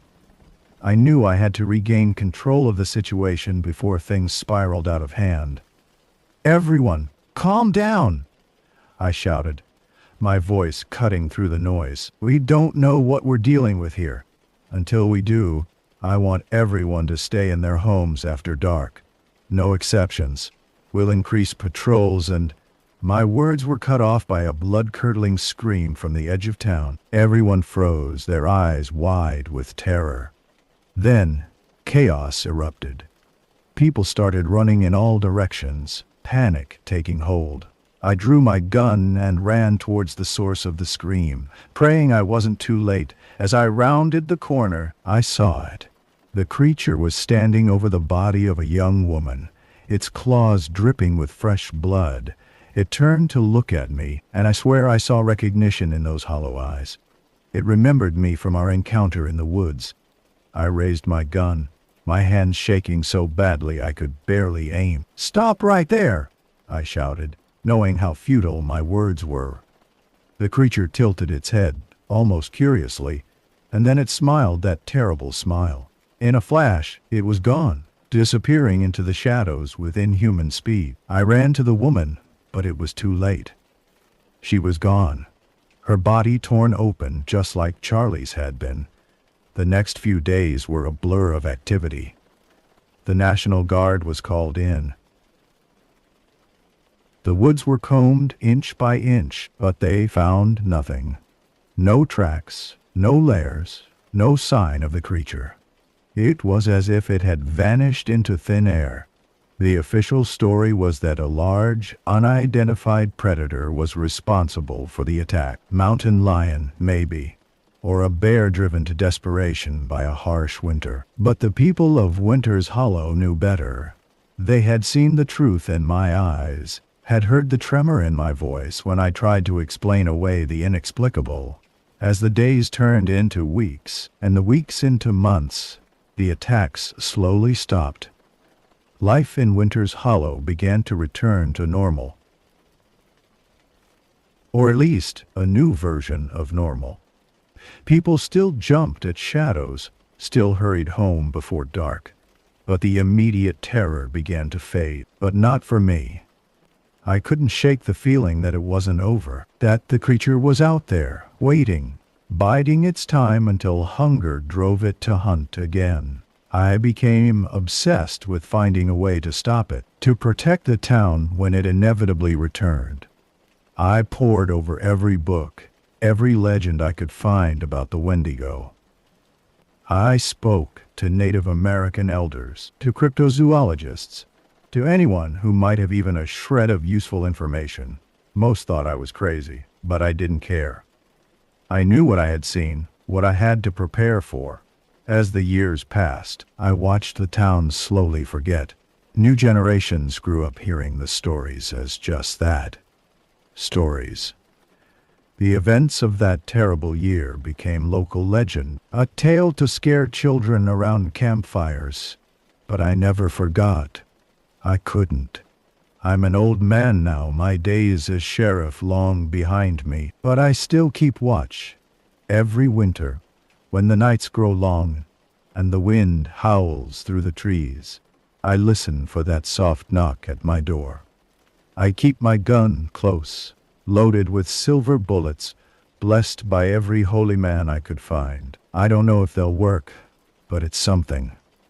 And so I wait, caught between the hope that it's truly gone and the dread of its return. Because deep down, I know the truth. In the dark woods of Winter's Hollow, hunger never truly dies.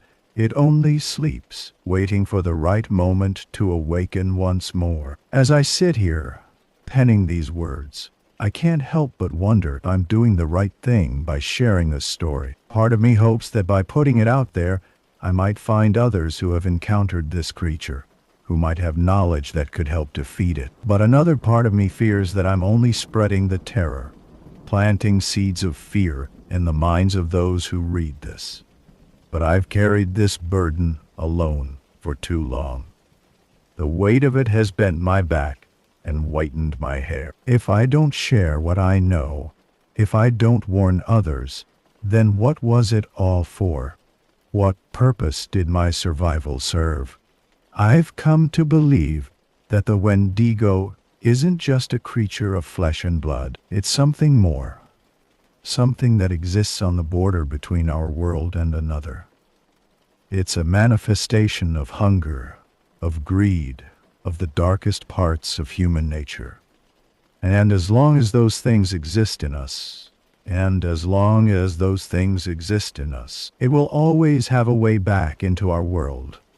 There are nights when I wake up in a cold sweat, convinced that I can hear the sound of those backwards bending legs stalking through the woods outside my window. On those nights, I sit in my chair, my old service revolver in my lap, and I wait for dawn, because I know that as long as I'm alive, as long as I remember, I'm standing guard not just for myself, but for all those who have forgotten or never knew the danger that lurks in the shadows. To those who read this and dismiss it as the ramblings of a senile old man, I envy you.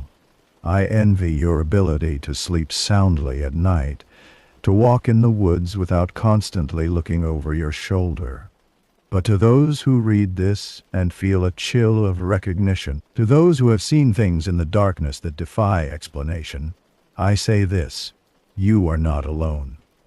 The world is stranger and more terrifying than most people are willing to admit, but knowledge is power, and in knowledge lies our only hope of survival.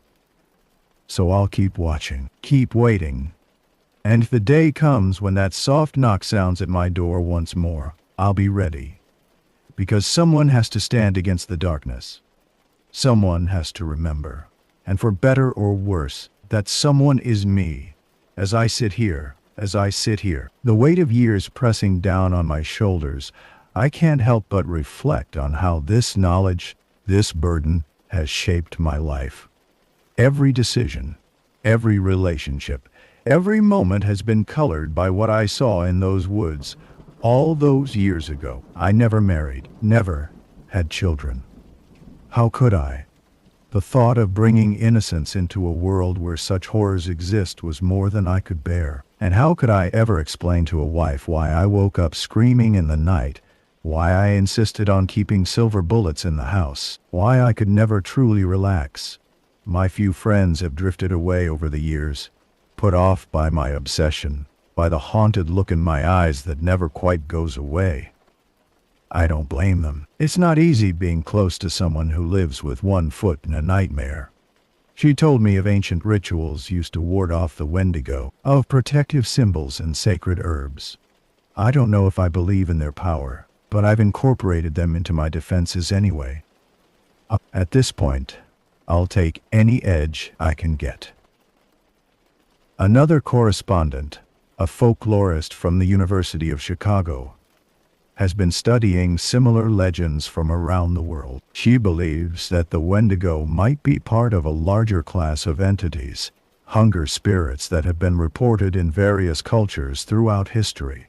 Her theory is that these creatures feed not just on flesh, but on fear and despair as well. The idea haunts me. Could the terror I've lived with all these years have been sustaining the very thing I fear? Is my vigilance somehow keeping it alive? These are the thoughts that plague me in the dark hours of the night when sleep eludes me. I've tried to move on, to build a life outside of this obsession. I took up woodworking, thinking the focus and precision required might give my mind some peace. For a while, it helped. The feel of the wood beneath my hand, the satisfaction of creating something tangible and harmless, provided a much-needed respite from the horrors that haunted my thoughts. But even in this, I couldn't escape. I found myself carving protective symbols into everything I made, hiding silver shavings in the joints of furniture, inscribing warnings in dead languages on the undersides of tables and chairs.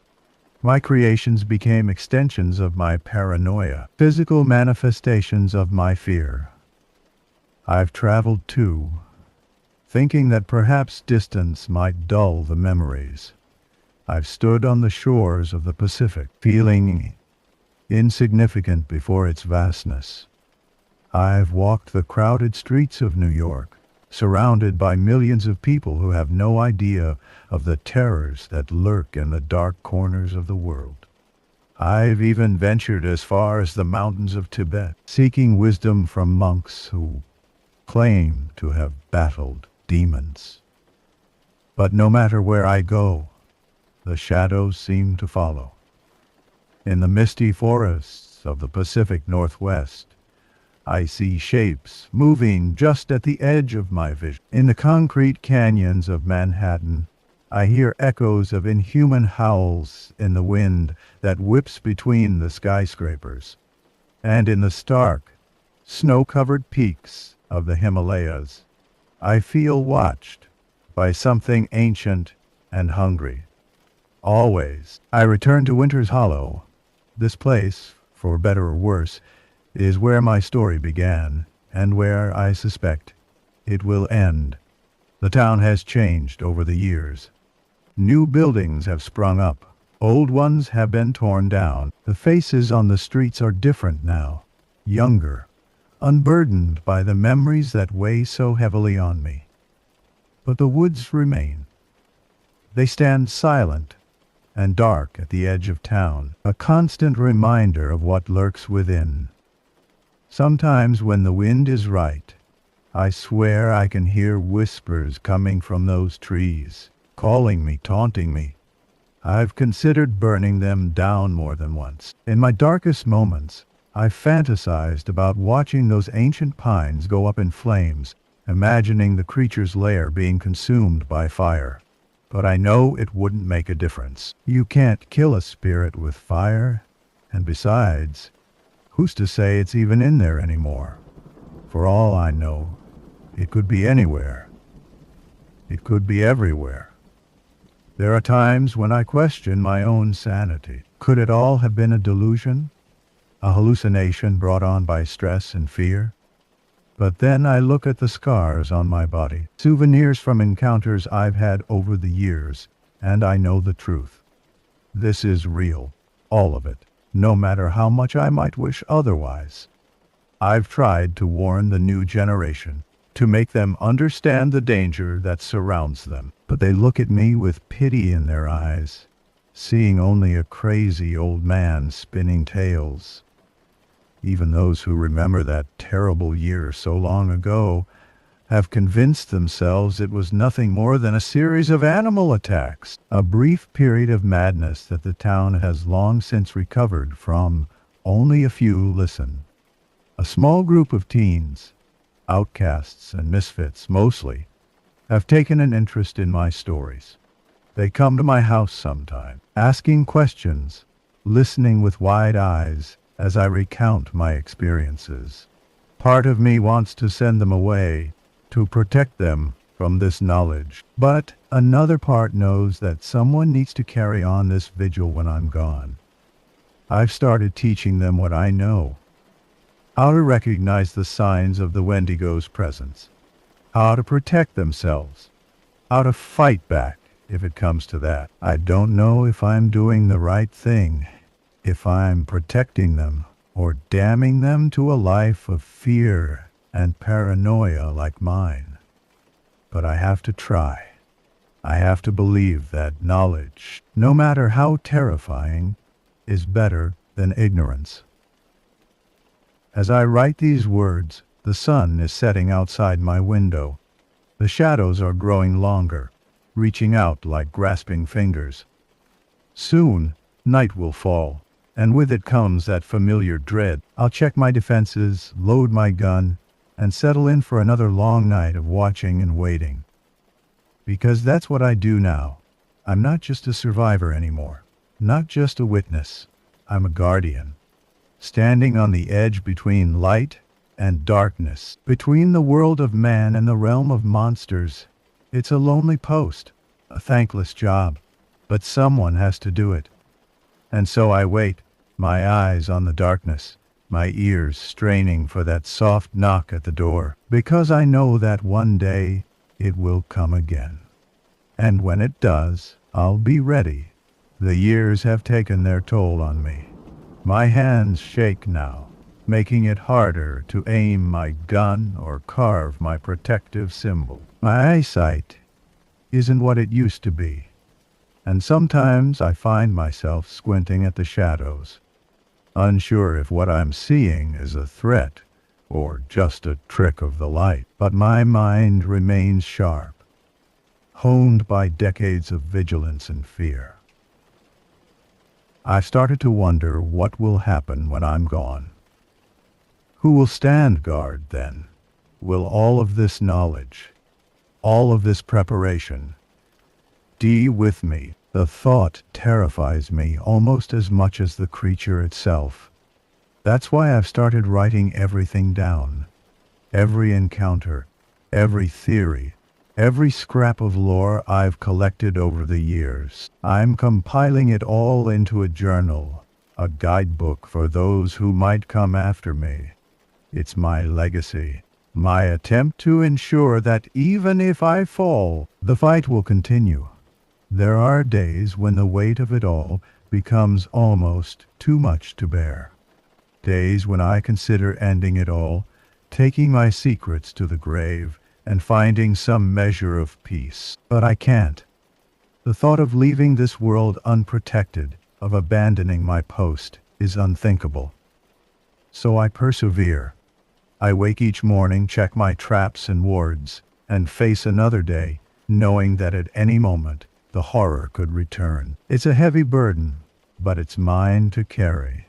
As I sit here, watching the sun sink below the horizon, I find myself reflecting on the nature of fear. It's a curious thing. Fear. It can paralyze you, yes, but it can also drive you to incredible feats of courage and endurance. In many ways, fear has been my constant companion these past decades, more faithful than any friend or lover. I've come to understand that the Wendigo, in all its terrifying glory, is perhaps the purest embodiment of fear itself. It's the fear of the unknown, of the wild places where civilization's light doesn't reach. It's the fear of our own darker natures, of the hunger and greed that lurk within all of us. But I've also learned that fear can be faced, can be overcome. Each day that I continue this vigil, each night that I stand my ground against the darkness, I'm proving that. I may be afraid, but I'm not defeated. Not yet. And so, as another night falls over Winter's Hollow, I take my place by the window, my old bones creaking in protest as I settle into my chair. My gun is loaded, my wards are set, and my will is iron. Let the Wendigo come if it dares. This old man still has some fight left in him. To whoever reads this, know that the world is darker and more dangerous than you can imagine. But know also that there are those who stand against that darkness, who fight to keep it at bay. We are few, we are scattered, but we are strong.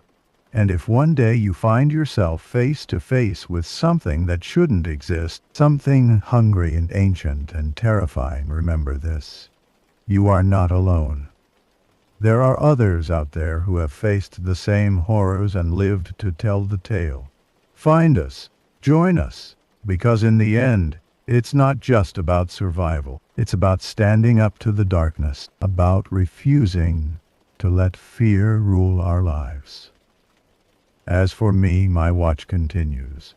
In the quiet of the night, in the shadows of the forest, I remain vigilant, because someone has to, because the alternative is unthinkable, because even in the face of unspeakable horror, hope survives. And who knows? Maybe one day we'll win this fight. Maybe one day the Wendigo and all its kind will be nothing more than stories told around campfires. Until then, we watch, we wait, we stand ready. For in the heart of Winter's Hollow, in the depths of the night, hunger stirs, and we are all that stands between it and the world.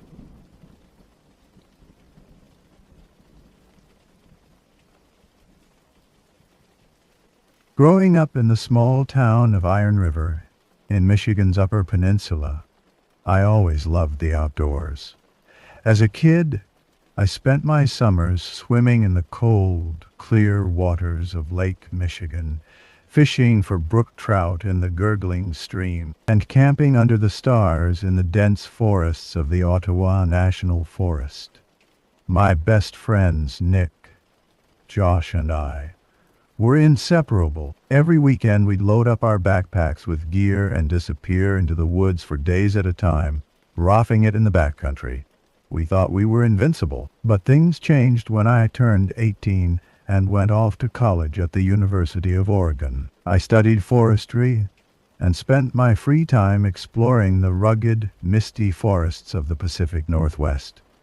The woods there felt ancient and primordial, huge, gnarled trees dripping with moss, the distant cry of a raven echoing through the fog. It was both beautiful and unsettling. When I graduated, saddled with student loan debt and unable to find a decent-paying job, I convinced Nick and Josh to join me on an epic cross-country camping trip. One last hurrah before we had to grow up and face the real world.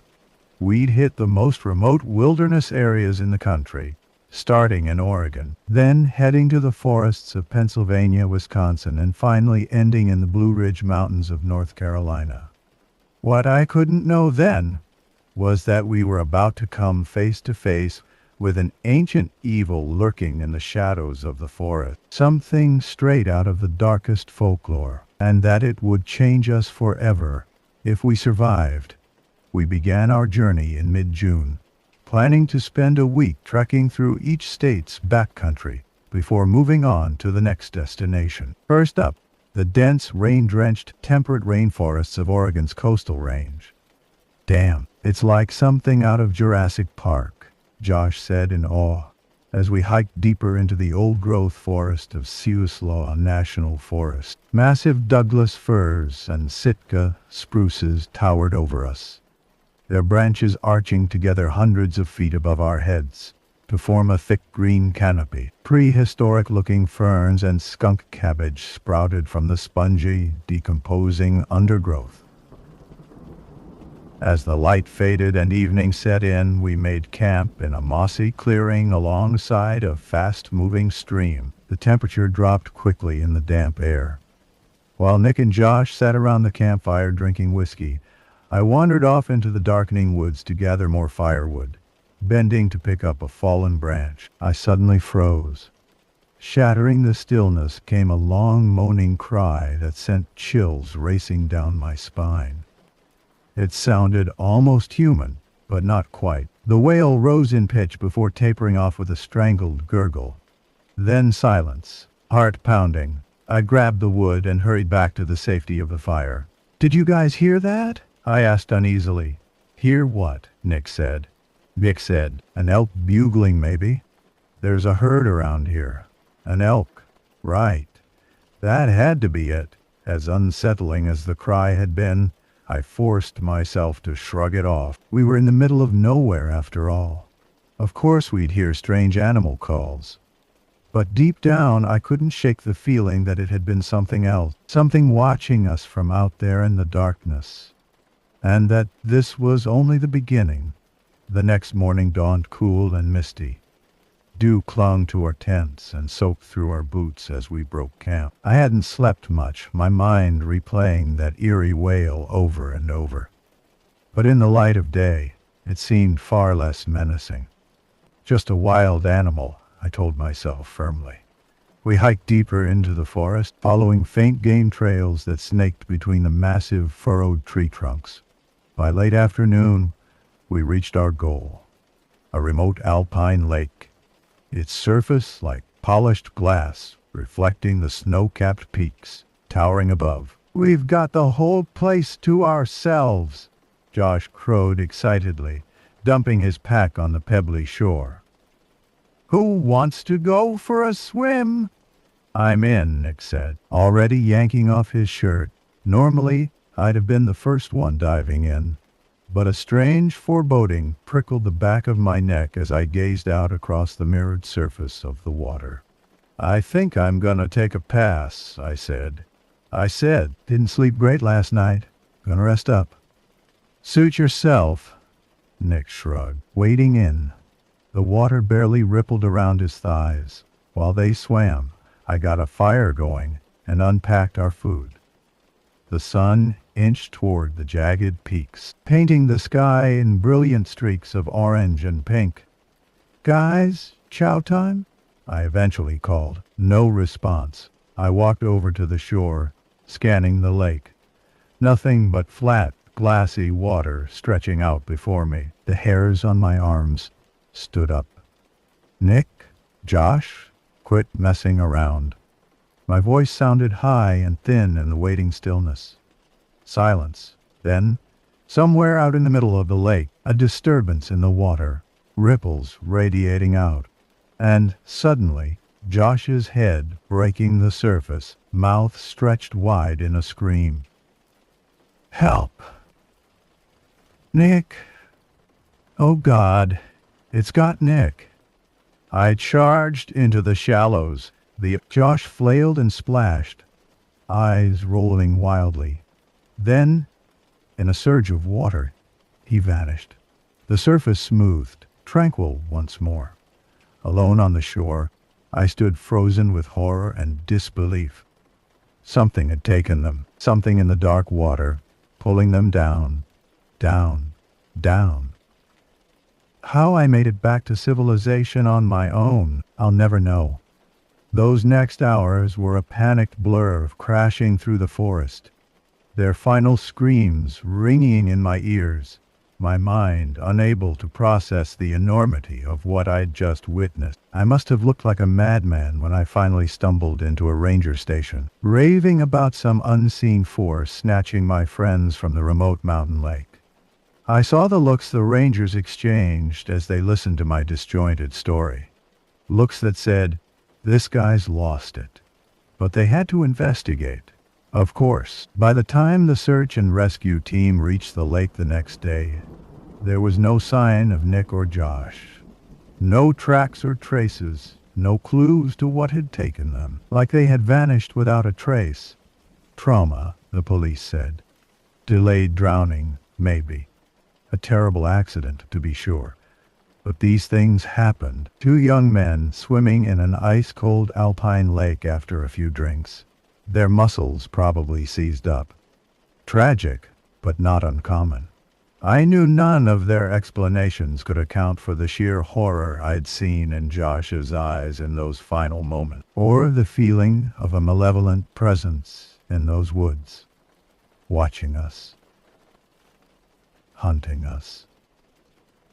But I had no proof, and so I buried it deep, tried to move on, even as their loss left a void that could never be filled. Unable to face the pitying stares and whispers, I fled back to my hometown in Michigan.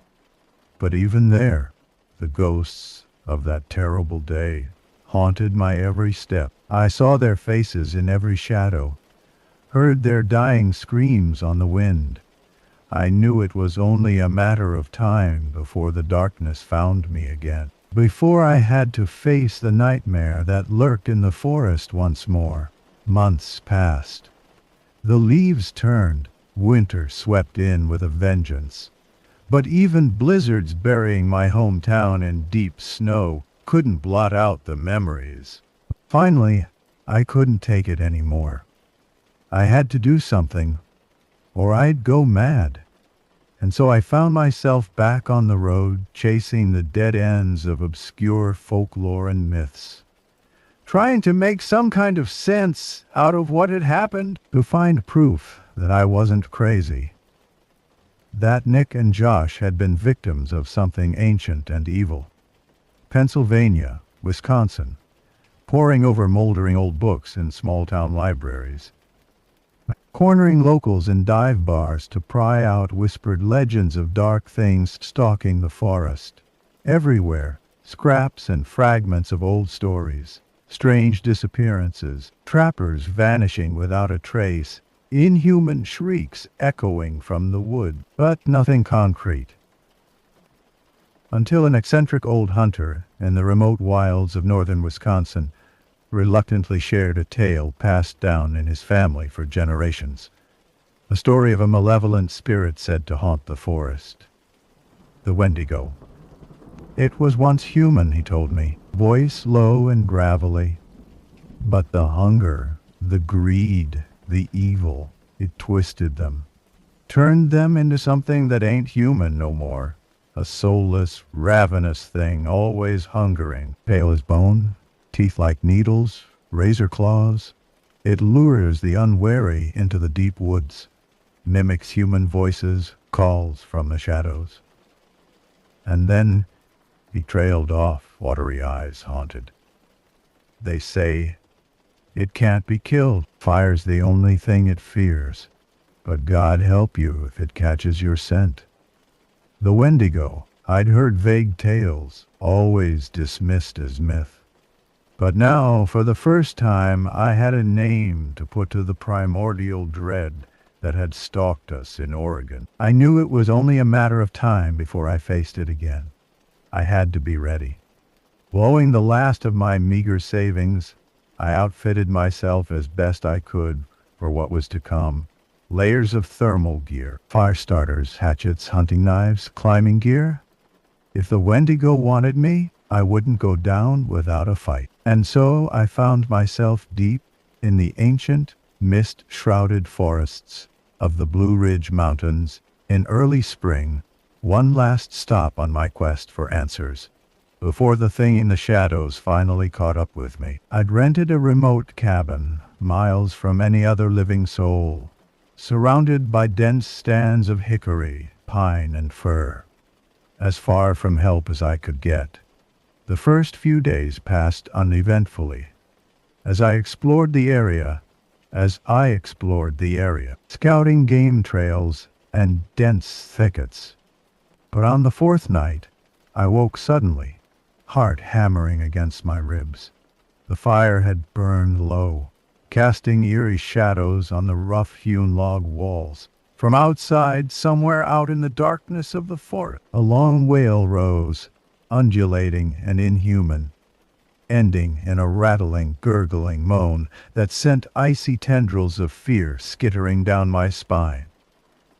I knew that sound, echoing from my darkest memories. It had found me again, hands shaking. I threw logs on the fire, built it into a roaring blaze. The flames beat back, the darkness pressing against the small cabin's windows. But the Wendigo was out there. I could feel its hunger, its simmering rage. I sat up till dawn, shotgun across my knees, jumping at every creak of trees in the wind. But it didn't attack. It was toying with me, drawing out the game. Sooner or later I'd have to face it, and this time only one of us would walk away. The next day dawned deceptively calm and bright, but even the cheerful birdsong and the breeze sighing through the leafy canopy couldn't dispel the sense of malevolent watchfulness, of a predator's gaze tracking my every move. I knew I couldn't simply hunker down and wait for the Wendigo to make its move. Sooner or later I'd have to take the fight to it, draw it out of hiding. Before the waiting drove me mad, by late afternoon I'd fashioned a sturdy makeshift spear, its tip honed to a razor point, slick with pine sap to make it burn. With a final deep breath to steel my nerves, I stepped off the cabin's porch and into the waiting forest, following the game trails ever deeper into the shadows, heading toward where I somehow knew it would be. Seconds stretched into minutes. The sinking sun slanted through the trees, painting the forest floor in blood-red streaks. Birdsong faded. Even the breeze seemed to hold its breath. I felt the weight of its gaze, a pressure between my shoulder blades. A twig snapped behind me, too loud in the stillness.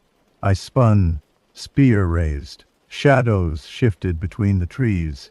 Glimpses of desiccated grayish skin pulled taut over jutting ribs, limbs too long and gaunt to be human. The glint of jagged teeth, of hooked claws. With an unearthly howl, it launched itself at me faster than anything had a right to move. I threw myself to the side, lashing out with the spear, felt it connect. A high, enraged shriek split the air. Then the Wendigo was on me. We crashed to the ground in a flurry of teeth and blood and needled claws. Half-glimpsed horrors, a ravening hunger barely contained in the twisted remnants of a human form. The stench of rotting meat and ancient earth. Claws raked my face, my arms, shredding flesh. But I couldn't feel the pain. A cold, clear focus descended. With a roar of fury and terror, I drove the spear up under its ribs with all my strength. It shrieked, clawing at the shaft, oily black blood spurting. The wound smoked and sizzled. "For Nick and Josh, you bastard!" I snarled through blood-flecked teeth. Wrenching the spear free, I stabbed it down, again and again, till my arms ached and its body stopped its grisly twitching. I staggered back, chest heaving. It lay still, twisted and broken. But even as I watched, flesh knit back together, bones crackled and popped back into place. Dead eyes, pale as a winter sky, snapped open, horribly aware. Oh God! It couldn't be killed. Lurching to my feet, I limped back toward the cabin as fast as my battered body would take me. The crackle of undergrowth behind me, the pant of eager breath, told me it was already hunting once more. I barely made it back to the cabin before my legs gave out. Blood ran into my eyes, soaked my shredded clothes. Somehow, I dragged myself inside, barred the door. Creature slammed against it a moment later, howling in fury, a force of pure distilled malevolence and insatiable hunger. But the thick log walls held, for now. With shaking hands, I built up the fire, feeding it broken bits of furniture till it roared and crackled. The old hunter had said it feared only flame. All I could do was pray he'd been right. The thing shrieked and gibbered outside, circling the cabin, seeking a way in as the night deepened. I clutched my spear, knuckles white, struggling not to give in to the insanity of terror threatening to devour me. At some dark hour of the night an awful silence fell. For a long time I heard nothing. Then, drifting from the distance, the high, desperately welcome wail of sirens. Blue and red lights strobed between the trees as vehicles pulled up outside. Shouts pounding at the door. "Hello? Anyone here? This is the Forest Service." They broke down the door, took in the scene of carnage. My ravaged face, the blood soaking the floor. I must have looked like I'd lost my mind. Maybe I had. I tried to explain what I'd seen as the EMTs treated my wounds. Begged them to keep the fire burning, to be on guard. That it was still out there. That it would never stop coming.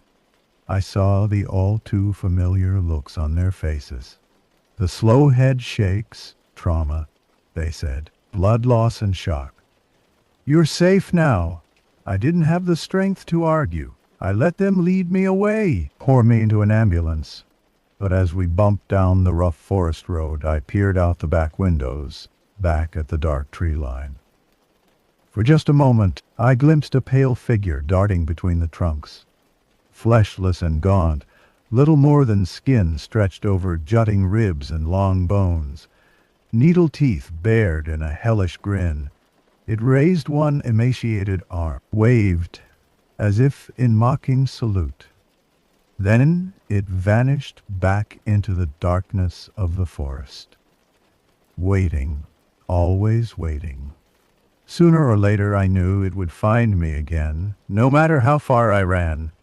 And then the last chapter of this story would finally be written, in blood and madness and the dying light of the fire.